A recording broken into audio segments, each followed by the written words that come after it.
All right. Hey, look, most CEOs think their biggest growth challenge is sales. But what if the real bottleneck is people, systems, and HR strategy? Today, we're talking with intrapreneur David Horbenko from Insperity about how smart companies turn HR from a cost center into a growth engine. David, welcome to the Go for CEO channel. How are you? I'm good. How are you? Awesome, brother. Well, hey, man, looking forward to this interview. We were introduced to a mutual friend and a gentleman that just became president of a company as an entrepreneur as well. So it's kind of cool, man. I love these interviews because I think our community really not only enjoys CEOs, founders, entrepreneurs, but the entrepreneurs because you are special because, hey, no company grows just by one person, right? Yeah, they could probably get to 100,000, maybe 200,000, but you don't get to millions of dollars unless you have talented people like yourself building inside of companies and building something special. So tell us a little bit about the beginning side of kind of how you got into this PEO HR strategy world. Take it away. Yeah, thanks for having me, John. Appreciate you. So it's been a long run, man. I started just under 20 years ago selling small business payroll for a big company. And I learned a lot, and it was a grind. It was a tough role. But boy, did I learn a lot. Met with a lot of companies. It was very transactional sale, small business. So you're meeting with a ton of businesses. These are smaller deals, so your goal is to really get to, two, three companies to sign up a week, which is a lot, but it's a perfect way to learn the business to business world and get comfortable talking to people and talking to strangers about your product or your solution. So and then from there I grew in the industry, did different things. Spent some time, spent a lot of time there. Did a brief stint at a small organization, and then got a feel for what it would be like to maybe build more of a relationship type business within the HR and payroll and benefit space. And I had a good friend at Insperity, and I had been in contact with him for a while, and I finally pulled the trigger, gave him a call, and said, "Hey, let's talk about Insperity." So I think we set up a call for an hour, and I think after the first 15, 20 minutes, I was like, I mean, if half of what you tell me is true, then I'm in. And that was nearly 7 years ago. So I've been fortunate to build a relationship-based business within Insperity, and really you're allowed to kind of build your own book of business and your own clients underneath the umbrella that is Insperity, which is one of the pioneers of the HR services space, co-founded and still CEO, Paul Servati, who really came in just like what you said when you introed this to say, hey, your people are a driver for success and not a cost center. You could have the best product or service in the world, but if you don't have the right people in the right places doing the right things, you're not going to go anywhere. Like you just said, like you're going to hit a wall and it's not going to work out. And so that philosophy drew me to Insperity, a relationship based sale, if you will, drew me to Insperity and the ability to kind of build your own business underneath the umbrella of Insperity because we are so referral based, and a big part of that is we are a premium HR service. We're not for everybody, but we do have a broad range of working with companies as low as 5 employees all the way up to 5,000 plus employees. So that's been most of my journey has just really been wanting to help the small to mid-sized business community. I did some work on sort of enterprise level at some points in my career and still do a little bit. But primarily the sweet spot's always going to be the small to medium sized family businesses, private equity backed. I mean, of course, a lot of companies are that way now, but they're folks that truly care about their people. They want to scale the business. They want to take care of everybody that's involved, and they're all bought into the mission, vision, and values of the organization. So that's why I love what I do. And it'll be 7 years in July, so I'm hoping for another 7 years after that. Awesome, brother. Well, look, the baseline of what you built, right? Cutting your teeth, knocking on doors, three a day. That's a tough task, right? One in the morning, one at noon, and one at in the afternoon. It would be an awesome rhythm to close. Two, But three a week, but yeah, oh, 2, 3 a week. Oh, okay. I yeah, thought you said I caught 2, 3 to say I was up in the level for you, man. So it's yeah. uh, awesome, awesome. But look, obviously that training ground, as an entrepreneur, really kind of sets the stage, right? So I'd love to go down the fact that, in those times of initial growth, and it could have been from product knowledge to sales strategy to your own rhythms and things that you were developing. Was there a mentor in your life, someone that kind of grabbed you by the shoulder and said, "Hey, David, we got to go this route, and this is some of the activities that you should be doing"? Because I really like that foundation that you had, right? A lot of people want to jump to like, "Hey, I need to be a manager. I need to be this." Like you haven't cut your teeth at anything, gal or guy. So I'd love to share with the community, what did that look like? If you could take us back to some of those years of, knocking on the doors and stuff like that. What were you learning, and who might have been a mentor? I mean, I've had a few mentors over the years. I don't know if one necessarily jumps out at me. Mhm. I would say, the leadership at Insperity and some partners that I've worked with along the way have been um, crucial. I think a turning point was when I just kind of fell into the culture of Insperity and started to truly understand that this is a relationship-based business. It's not transactional, so it is different. And boy, that was an adjustment for me, because you really got to get away from the trying to sell something to somebody, and we're really not selling anything over here. I am simply a tour guide. If you're interested in looking at an Insperity, I can show you around. If you want to buy, great. If not, no big deal. We'll go our separate ways. But maybe along the way, we still become friends and or business partners, right? So, here we're true advisors. So I would shout out like people like Joe Guerreri, who hired me at Insperity, Josh Samples, who brought me in at Insperity, Ted Stone, who's been my manager now for nearly the entire time at Insperity, and then someone like Maury Elstein, who's been around a long, long time. He runs his own networking community, and I had lunch with him shortly after I had started in 2019.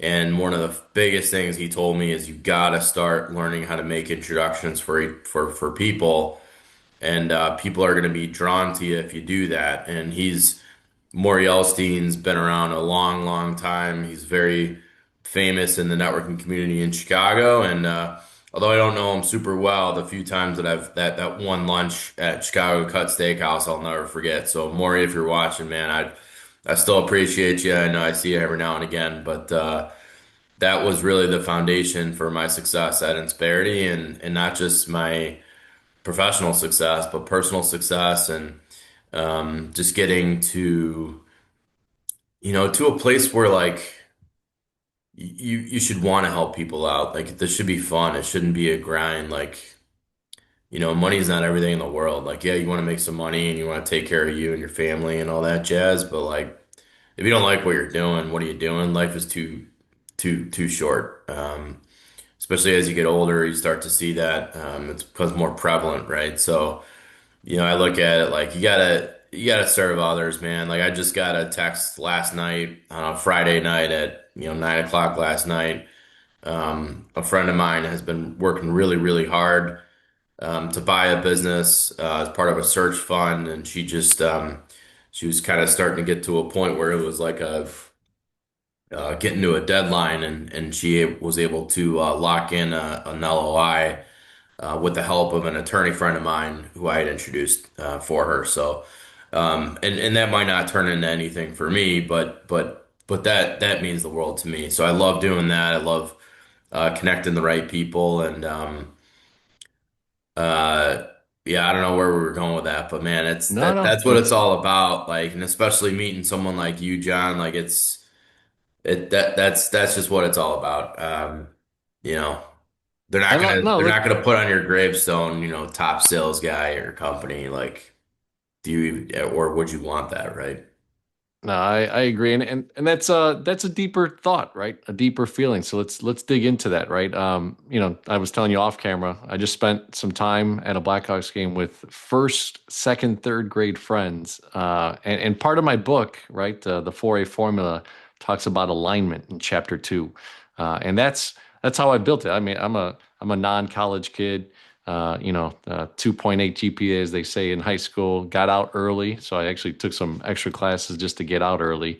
I didn't like school much. I was entrepreneurial, started that type of stuff, soccer guy, all this type of things. But long story short, I resonate with the feeling that you're having. Just sharing that, right? Is that it's tough for the entrepreneur mindset to not be swayed to the transactional volume that you have to do, right? Because every business needs money, right? I mean, that's the fact. And you Yeah. have to sell something, or else you're going to have some performance reviews to talk about. But, can you put it in a context? So let's go deeper.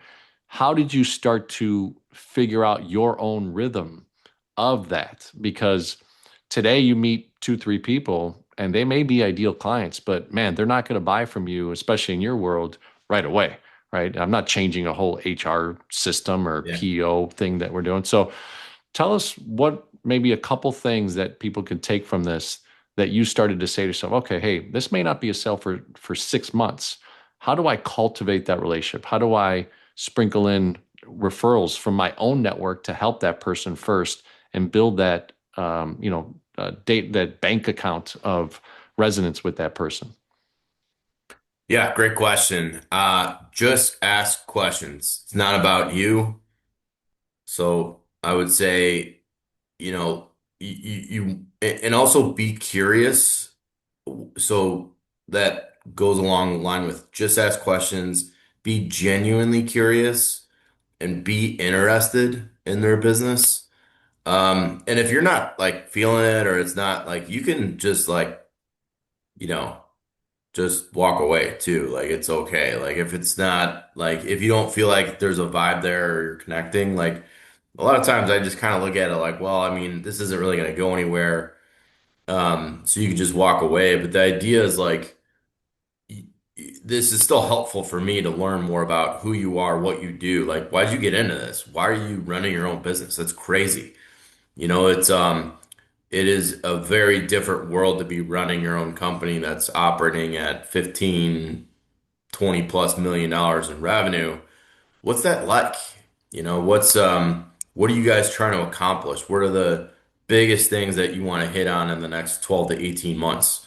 Try to understand what's the end goal here. You trying to like leave a legacy and maybe have one of your kids take this over. You want to sell it. What do you want to do with this thing as you continue to grow it? Because you can't take it with you, right? So it's like just ask questions, be genuinely curious, find out what they're trying to accomplish, what's going to prevent them from getting there, and then that can then help to answer your question, loop in, oh, yeah, you know what? I actually know somebody that can help you out here because that would help this and then that. So that's how you can be a part of their, like, kind of be someone that's out there in their periphery. So when that they do need some help on the HR side, hopefully they'll reach out to me. And that's really all you're doing is just saying, hey, I can help you. I think I know someone here. So that's really what I've done to kind of cultivate. And then also just meet a ton of people, go to a lot of events, do a lot of different things. You want to do things that interest you. And I know a lot of it is work and we all got other things to do outside of that. But that's what you got to do is get out there, meet more people, ask questions, connect with some people, and then just help them out. It's interesting. You had slightly said it real quick. Be interested, not so much interesting, right? And it's Yeah. hard sometimes, right? If you have outgoing personalities, if you're not an introvert, but you're an extrovert, you could tend to be the guy that or gal that wants to be interesting, right? And to slow yourself down. So I totally relate, man. The way that you're sharing this is slowing yourself down, being interested in, and even last night with these friends, I'll just go back to it, people that I haven't seen sometimes, for 10, 15, 30 years, right? In this case, really kind of going down to like, hey, where are you at right now? What's going on? So what have you been able to do? What's the traveling like? One of the guys, I learned that he likes to go to national parks with his wife. I learned that he hasn't had a natural born kid of his own, and he's in his late 40s. And there's a little bit of, it felt like a little bit of a turmoil thing that's going on, but he also felt like what he's done for his wife's kid that she had separately, that he's invested in that, right? And stuff like that. So, and he volunteers. Like today, he's at a senior home that I learned that on a Saturday, he goes volunteers for senior home and stuff. So, I mean, I'm just getting goosebumps because it's like, it's every person is different, and it motivates them in a different way. And like you said, that turns into opportunity if you're listening, right? So, from an entrepreneur standpoint, I love that component of it. Um, and it's nice, right? So, let's turn it into this conversation of going deep that way, understanding what you just said, the questions that you're asking, the interested mode that you're in. How do you combat that with, hey, your boss is over here saying, hey, we're the sales, buddy. What's going on? The timeline. So, what have you learned in that aspect of your entrepreneurial journey of kind of weighing those things and having maybe a pipeline, if you could talk about the way that you manage that, those types of things? Hey, that's a great question. That's at the end of the day, you got to be able to keep your seat wherever you're at. So know your numbers, um, like the back of your hand. You have to, right? So I know that I need to meet with 10 business owners a month. Out of those 10, maybe two or three will want to go through a financial analysis with us, and then one of every four or five will sign up, and then the rest, might sign up at a later date or maybe never at all. So as long as I'm sticking to knowing those numbers and knowing that I'm meeting with not just the 10 people, but genuinely people that are interested in learning more about Insperity, then I know my pipe, then I know the rest is going to follow. So there's definitely points where you might have to put a little bit more, like if you feel like get a sense that like maybe your stuff's drying up or you just went through, there's peaks and valleys, right? So maybe you went through a peak, you brought in a couple new clients. And so you're probably spending a lot of time, bringing in some new clients and maybe on the front end of your pipeline on the new stuff kind of fell behind. So there's definitely windows where if you kind of sense that you're going back down, that you got to really put in extra focus. Okay, I'm gonna still, uh, I'm gonna aggressively prospect, but I do it in a way where it's like I'd rather get introduced. So I'm going to start asking people for introductions. And a lot of these people, by the way, I've already made a lot of introductions for. Mhm. So that's important, John, is like I'm already talking to people that I've already made intros for, or maybe they've gotten new clients for me. So I'm going to call them up and say, hey, I could use a couple more meetings this month. Have you run across anybody? I'll look at their LinkedIn, make it easy for them. Do you know this person or this person? Like this could be good for me. So you want to stay focused on that and get your clients because ultimately the clients are the most fun. I mean, I've been very fortunate in my 7 years here to build a really nice book of clients, and they're always going to be my best referral partners. And so don't be afraid to ask your own clients if you got the book.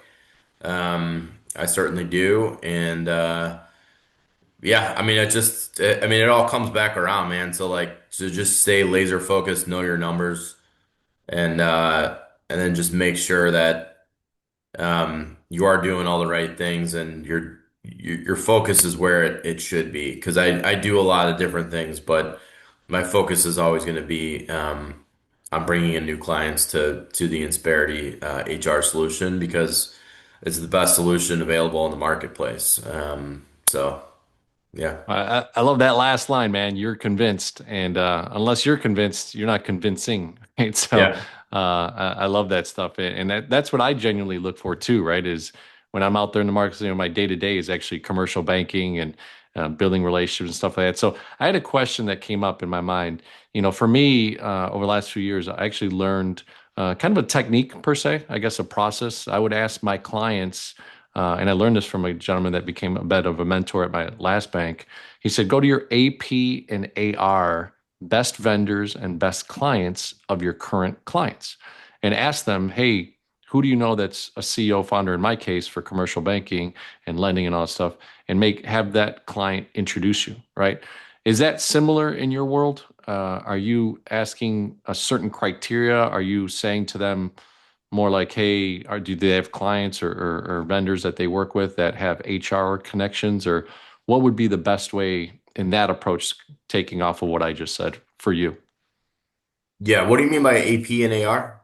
So accounts payable and accounts receivable. So when I look at Oh, that okay. as a banker, I go, Got oh, it. okay, look, you've got 14 vendors that you're paying, right? And two of the vendors are really big supply houses, and you rely on them. So you probably have a pretty good relationship with them, Mr. and Mrs. Business Owner.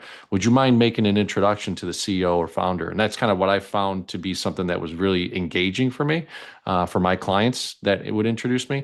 So I'm trying to see, is there anything that you pick out within kind of their business world that you say, hey, that CEO or that HR person is the best way to connect you? Yeah, that's a good question. I would say you want to make sure that you're sharing your ideal candidate, but doing it in a way where it's like it kind of matches along with what they're doing. So you got to know like what whoever you're asking, like what they do on a day to day. Understand that. And I'll share what I do, right? I already shared you with, I got to meet with 10 companies a month, right? So ideally 2 to 3 owners, 5+ employees that are interested in talking HR. Really, that's all I need. But I'll go a little bit further with asking for introduction because I want to know like, hey, do you have anybody that's like got a getting better agenda or they are trying to grow the company. They're trying to grow from 5 to 10 employees.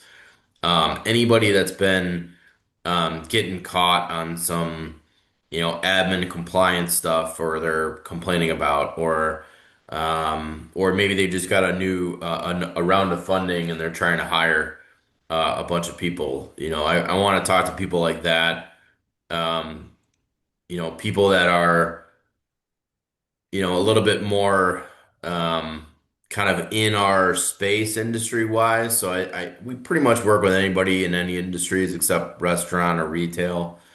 But our stuff tends to work more on the professional services side, a little bit more, you know, 10, 20, 30 employees, tech company. A lot of AI companies now are coming to us. Light manufacturers can be good if it's like good, clean facilities and they care about their people. So I'm looking for a specific more like what they're trying to do with the company, what's the company's mindset, getting better agenda, growing the company, trying to get more funding, hiring more people, maybe trying to come up with a new strategy to attract or retain really good talent.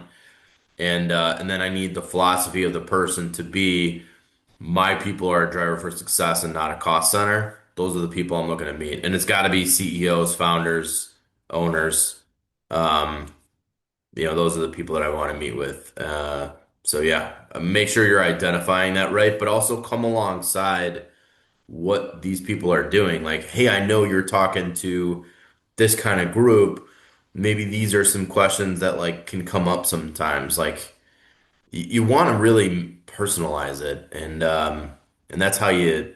I mean, that's how you continue to build. Because also, like, here's the thing, John. Like, in my previous roles, like you would sell, like you bring in all these companies or whatever. But the reality is, like, the clients really didn't stick, or there wasn't. It wasn't like super rewarding because like there wasn't a relationship there afterwards. You just moved on. And also, it was probably people that you didn't really care to like hang out with or talk to, right? So, Insperity is unique in the sense that, I'm not saying I'm best friends with every client. Of course, that's not going to happen, but you're naturally going to draw at least half or the majority of the clients that you work with can tend to make really great business partners um, and you can watch and I get to watch our service team help grow them and continue to grow their business while I kind of sit on the periphery and maybe take them to a Cubs game or a Hawks game every now and again. But then I don't have to service it, which is awesome because our team is amazing and that's what makes Insperity.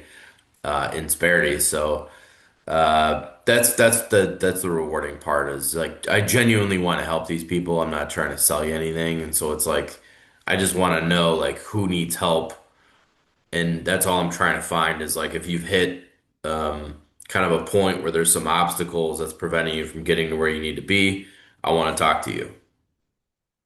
The last few minutes, Go for CEO community, I hope that you replay it because David is really sharing you the inside scoop of what's in his brain when he's working with clients, right? When he's developing these relationships. And yeah, he happens to have a component of a great service in the back end, right? But that relationship, finding out what his clients are, really enjoy. It could be a Blackhawks game, could be golf, could be, going to a show of some kind. And that's where the magic happens, right? I will Yeah. say the guys that I know and gals that I know that are at the top of their game as an entrepreneur, right? Um, they have relationships that I'm not saying that you would ever leave Insperity, but when you leave, what's interesting when you look in the rearview mirror and go, oh, there's 5 or 6 or 7 clients that are coming with me. That's a pretty cool feeling. And something that you start to see the big players have is those relationships are so tight that they don't join necessarily always the company, they join the entrepreneur that's at the company, right? So really cool stuff. So awesome. We've talked about leadership, we've talked about mentors, we've talked about strategy and kind of the process that you take and your mindset of doing what you do. Let's talk about some of the ops side, right? Because I know as sales guys, we like to be, schmoozing, drinking, having fun, building relationships that we talk about. What are some of the things that you've had to learn operationally? Even though you have a great team at Insperity, that back end office, what are some of the clues that you could share with an entrepreneur that they have to know because the lights of getting clients is awesome, but if you mess up the back end, that'll also ruin you too. So any wisdom on that? Yeah, have the right system in place because you got to move fast. I think that especially with small and medium sized business owners, if you're not moving fast enough, somebody else is. And eventually it's going to negatively impact your current clients and your ability to bring in new clients, and your ability to work with partners. If you're really slow on response time or um, just with general internal processes that it's going to negatively impact the business in a lot of ways. Um, So I would just say, yeah, like make sure your system's on point and honestly, fast always wins. If you can move faster than your competition, then you'll win. I mean, people want things now. I Yeah. can order. I mean, look at the world that we're in. I mean, I could order stuff on Amazon and get it. What time is it? 10:30. I can get it here by 2 or 3, right? Like it's crazy, you know. So yeah, move fast. That's the biggest thing I would say operationally that I've learned. Well, would you say too that this quote resonates? Time kills all deals. There you go. Yeah, man. It's so crazy. When I got into the financial world about 16 years ago, I sold my business in '09, got married, all that type of stuff, got into, into the banking world. And I'm like, man, one of the things that I realized, even though I was a business owner and had an automotive business, so it was kind of a delivery concierge buying service for cars, it didn't hit me until being a banker on the other side of serving someone in that capacity that I needed to deliver with speed, accuracy, obviously, and define the way that they wanted to be delivered. But you're right, man. That speed is key. So, what are some of the things that you do internally? Like, are you taking care of the people that take care of you, right? What's a little secret that you do? Even, you build relationships with your clients, but on the back office, is there 1 or 2 people that you've identified throughout your 7-year career at Insperity where you go, oh, you know what, Alice, she's amazing, man. I need to buy her a gift card for just being her Alice, right? Or maybe it's her birthday or whatever, or just something nice with it. But any stories like that that have kind of resonated that have helped build your entrepreneurial career? I mean, we take really great care of our service teams here, and certainly, you know, you wanna recognize that. So if you there's definitely a couple of situations that'll come up with your clients where our service team goes above and beyond. So make it a point, send a note or if it warrants it, maybe drop a note to their direct manager to be like, hey, I just wanted to tell you, Al, this situation came up with my client and Al's jumped on it and it was done by noon. And boy, I tell you that went a long way. I have a relationship with the client.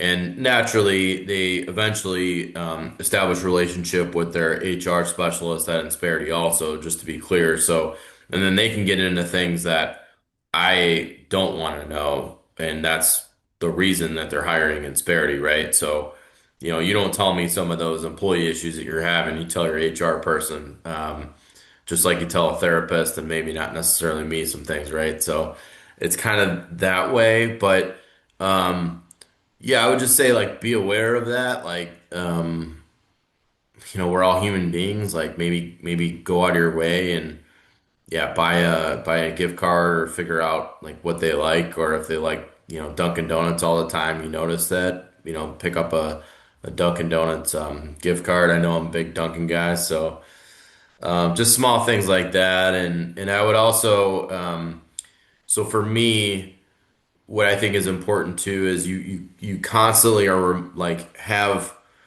however you want to organize it, but you have to have organization in terms of like who your all your clients maybe write a couple notes or maybe like one of your clients said I'm having a baby in May, maybe make a note of that. Maybe pick something up for that or like my best partners, I'll always keep in kind of organized in a folder as well. So I'm constantly kind of going through my partners and my clients and my prospects to stay in touch and stay visible.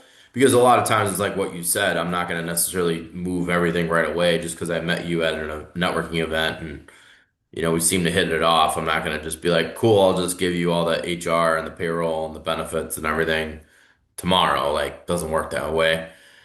So you just want to stay in front of people, just like anybody does. I would say like real estate agents would be a great example. You're not gonna just be like, "Hey, do you want to buy a house?" I mean, that's like kind of a once or twice or in a lifetime thing. So you're just getting in front of the right people, so that when the day does come, when they're ready, they'll say, "Oh, I'll email that person. I met them and."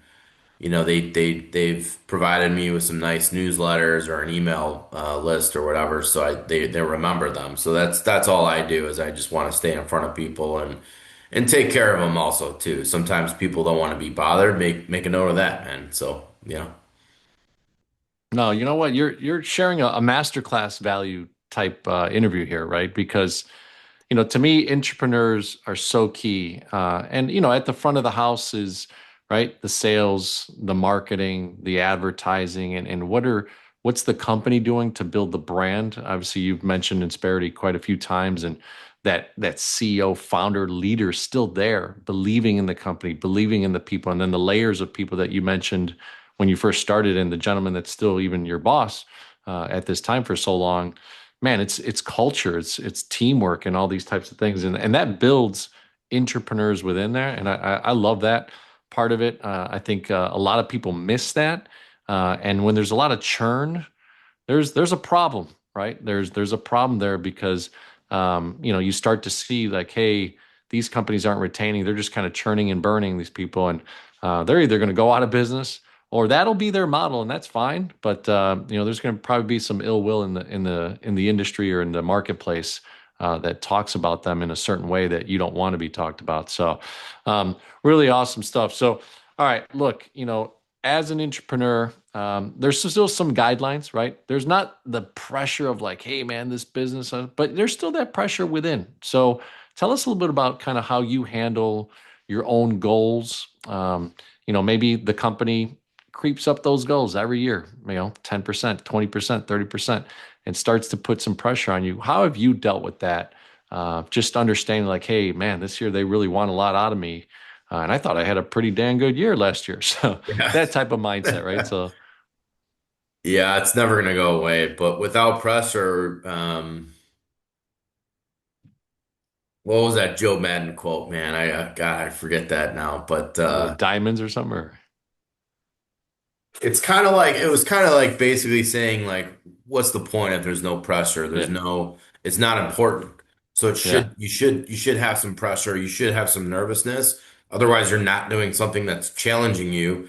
And if you're not getting challenged, you're not growing. And if you're not growing, you're dying. So I think you should welcome that.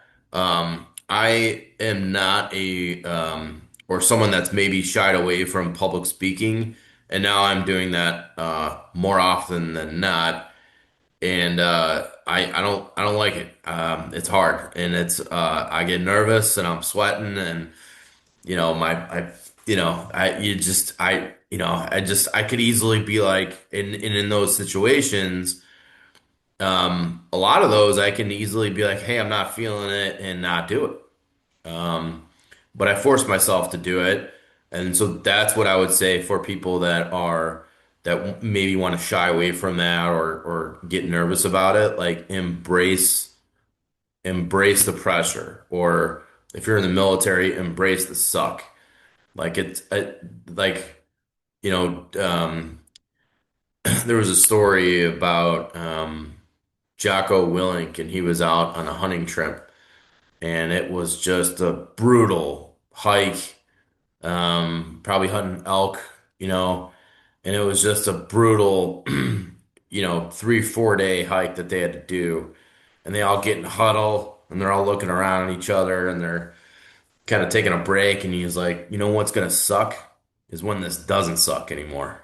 And like he loves it, and he's got a big smile on his face, and he loves it. And that's the whole point of what we're doing is because when you come out the other side, how much better are you for it? So that's what I would say for people like that is to embrace it, but have a plan, right? Know what you're supposed to do, you know, but that's the best part. You want to do something that's challenging. I was just telling you, I went to St. Viator in Arlington Heights, St. Viator High School, and I went there for hockey, and we wanted to win state, and we didn't.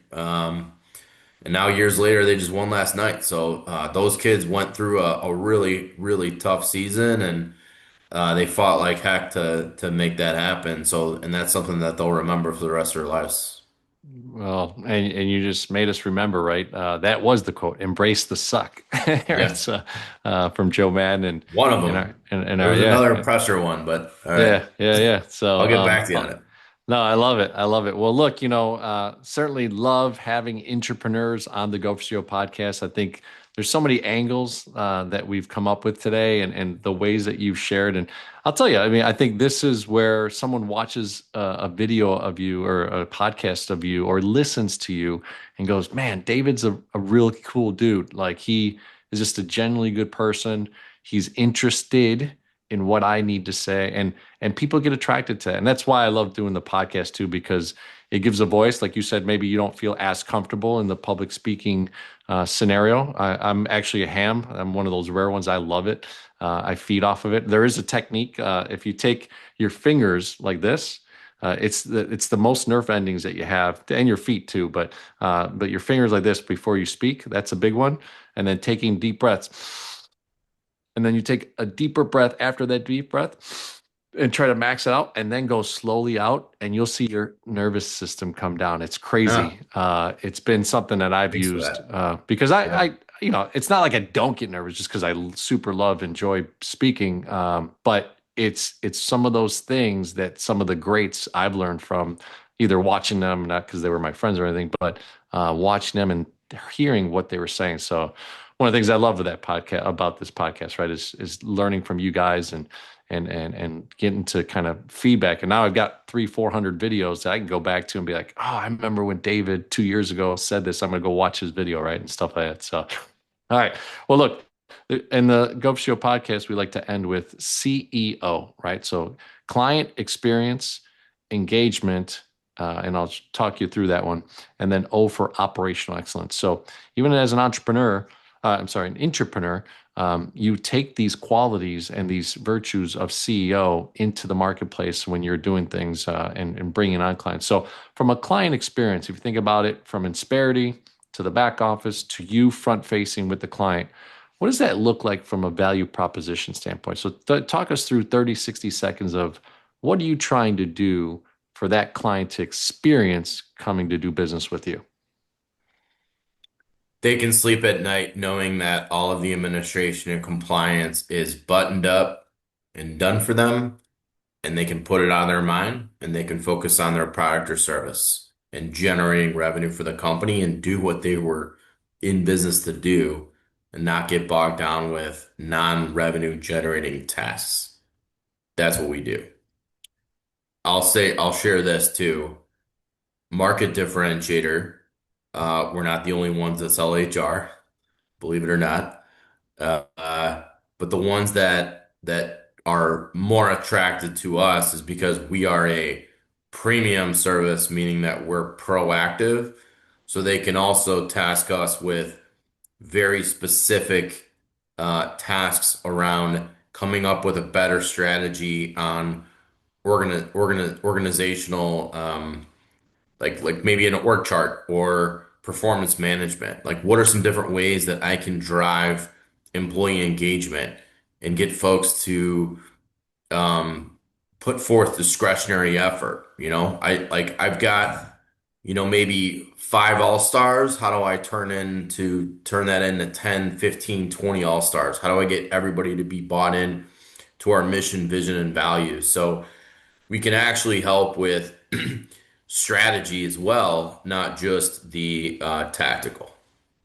Sweet. Well, you wrapped it up with a nice bow.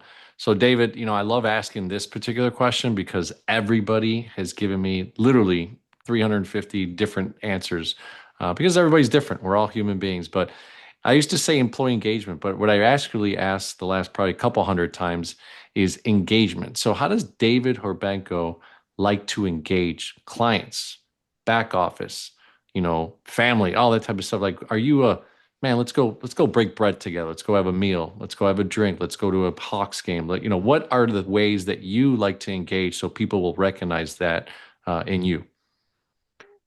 Depends on who you're reaching out to, right? Some people don't want to do those things and hang out, but I like doing what, like you said, breaking bread, going to a Hawks game, etc. But that's just not possible to do with everybody, and also Well, a this is lot about you. I want this one to be about you. So of tell us what you enjoy most and how oh, you really resonate with engaging. 100%. Breaking bread, Cubs game, Hawks game. Those are going to be my three favorites, and maybe a round of golf too. Okay. All right. I love it. I love it. So, all right, last one is operational excellence, right? You've mentioned a couple times, hey, jot down this, put it into a database of that.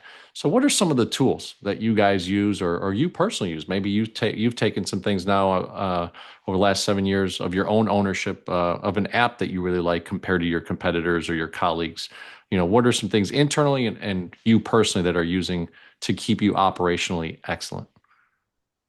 Internally, great tools is for me is we've got a great Salesforce system set up, and that was definitely more custom built for Insperity, which we invested a lot of money into, and then just general tools like Zoom Info. I mean, you got to know that stuff and use AI. It's not going away. You got to use it.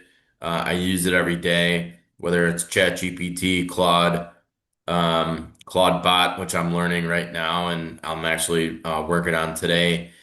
There's a lot of tools out there, and so you gotta. I mean, we almost made it without talking about AI. Sorry, John, but like it's important.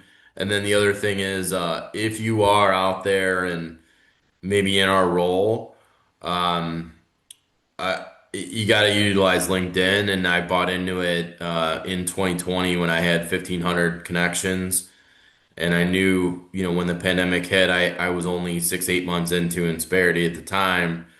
This was going to be a challenge because we're definitely more of an in-person solution.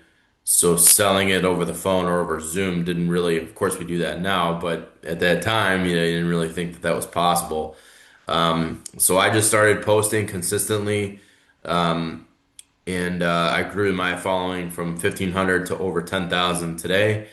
So I utilize LinkedIn and then by extension, LinkedIn Sales Navigator, Salesforce, Zoom Info, everything I can get my hands on in terms of AI is the most helpful for me.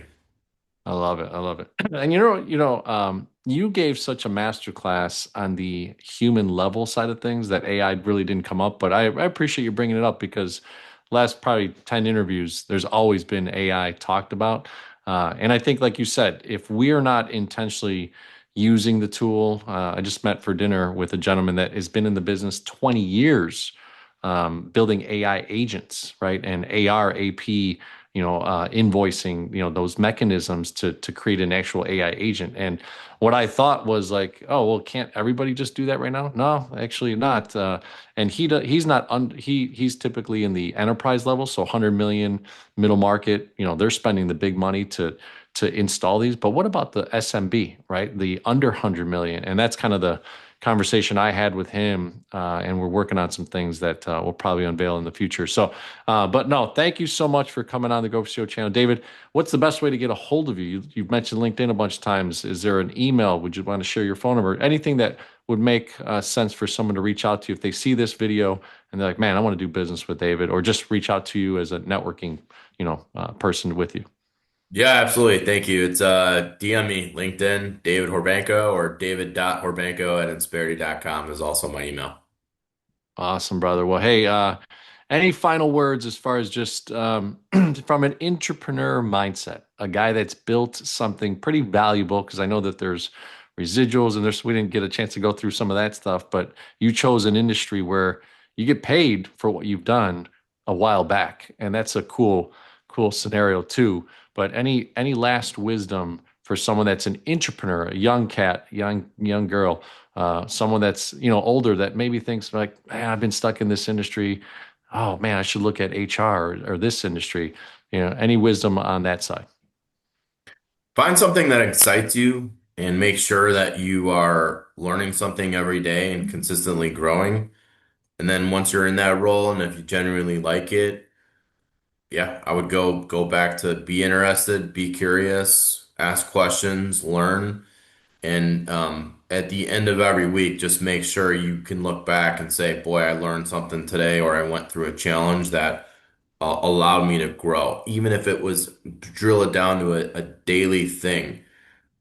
I went to the gym today and I did not feel like going to the gym. Boom, win. So stack wins and do it on a daily basis. Whatever it is, whether it's personal or professional.